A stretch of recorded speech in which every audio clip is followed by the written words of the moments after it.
This phenomenon was repeated in a more powerful form when a well-known singer, Gagan Rai, came to Ashtagram to sing kirtan for them. He was a well-known minstrel, a sadhu respected by everyone. Bholanath had invited him and his companions to have food at his place at the conclusion of the kirtan. Srima, after cooking the meal, went out to sit out with the other women who had gathered to listen to the singing. The kirtan started in the evening, soon it was dark. At its conclusion, the women left one by one, and since there was no light in the place, without noticing that Srima's inert body was lying on the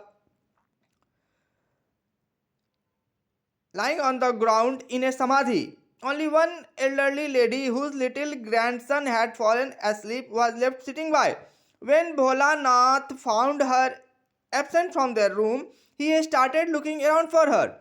The elderly woman then called out to him and the others that Khusirma was lying on the ground near her. This time Sri Ma could not be roused at all. So Bholanath with some help carried her to their room and laid her down in a corner of it. In the meantime, dogs had entered the room and spoiled all the cooked food. Bholanath was distracted, but first he had to make alternative arrangements for providing a proper meal for his guests.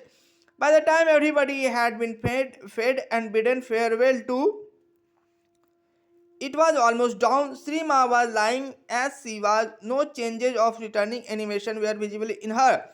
There was effulgence surrounding her body. Nobody could mistake this for a hysteric fit or unconsciousness or even death.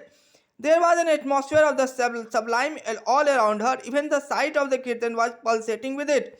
All those who had helped to carry her inert body was experiencing an ineffable joy and seemed transported to a different world. Bholanath, however, was at his wits' end and not knowing how to recall Srima to her normal state.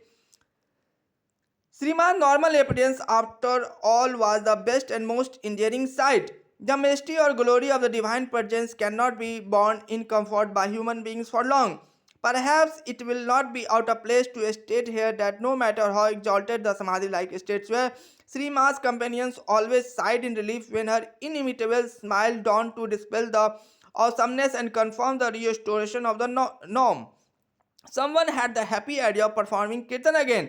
Gagan Rai was fetched from a neighboring village. He was overwhelmed to see that Seema had entered into a samadhi which had apparently been induced by his singing. He regretted that he had not been told about it the previous night. Now, with a full heart, he sang again the songs with which he had started the evening before. To him, it was fulfillment of his efforts toward the evoking of the presence of the princess of Shamkirtana, Sri Gaur, and Sri Nitai. He recognized in Sri Ma the Lakshanas, symptoms indication of the Mahabhav, described in Vaishnava literature. He made his obeisance to her when she roused out of her samadhi after almost 19 hours. It was again evening when the kirtan was concluded.